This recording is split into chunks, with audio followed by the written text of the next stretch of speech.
SCO summit से पूरी दुनिया को एक बार फिर से ये दिखा दिया है कि भारत किसी भी तरह के युद्ध के समर्थन में नहीं है, ना ही वो ये समझता है कि युद्ध किसी चीज का समाधान हो सकता है।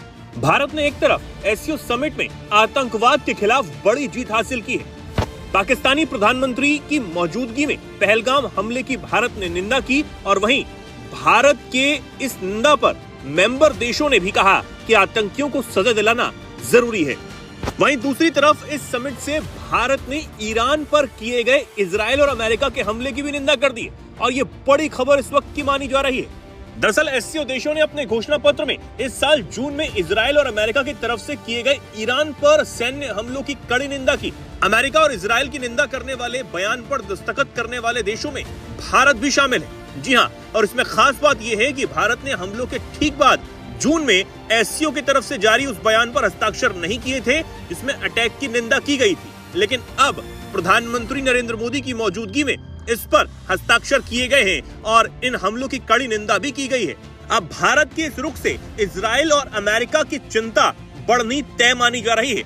इजराइल भले ही भारत का बहुत अच्छा दोस्त हो, लेकिन ईरान भी भारत का सहयोगी रहा है और यही भारत की शानदार कूटनीति का नतीजा है कि इजराइल के अच्छे दोस्त होते हुए भी उसके हमले की कड़ी निंदा भारत ने एससीओ समिट से कर दी है।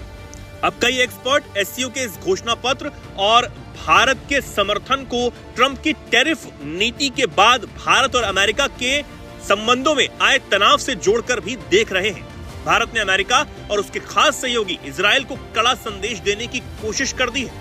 ट्रंप की दादागिरी वाले टैरिफ का भारत अपने तरीके से जवाब दे ही रहा है, वहीं भारत चुपचाप वैश्विक मंचों पर भी अमेरिका की मुश्किलें बढ़ा सकता है, ये भी भारत ने एससीओ समिट से दिखा दिया है। हालांकि करीब 2 महीने पहले भारत ने जून में एससीओ समिट के बयान से खुद को अलग कर लिया था। इस बयान में ईरान पर इजराइल के हमले की कड़ी निंदा तब की गई थी। भारत की एससीओ के बयान से तटस्थता को दिल्ली के इजराइल से बढ़ती नजदीकी से तब जोड़ा गया था। हालांकि अब भारत ने कड़े शब्दों में ईरान पर किए गए अमेरिका और इजराइल की हमले की कड़ी निंदा की है और एक नया संदेश एससीओ के मंच से भारत ने पूरी दुनिया को दे दिया है। वहीं समिट के दूसरे दिन भारत को एक बड़ी सफलता भी मिली। यहाँ पाकिस्तानी प्रधानमंत्री शहबाज शरीफ की मौजूदगी में पहलगाम हमले की निंदा की गई। एससीओ के घोषणा पत्र में कहा गया कि इस हमले के अपराधियों, आयोजकों और उन्हें समर्थन देने वालों को सजा दिलाना जरूरी है। अब पाकिस्तान की मौजूदगी में आए इस घोषणा पत्र को भारत की एक बड़ी जीत की तरह ही माना जा रहा है। अब इस कदम से भारत ने फिर से साफ कर दिया है कि वो किसी के भी दबाव में फैसला नहीं लेता है। जो फैसले होते हैं भारत समय और स्थिति को देखते हुए लेता है और भारत की प्राथमिकता भारत के लोगों के हितों की रक्षा करना ही है।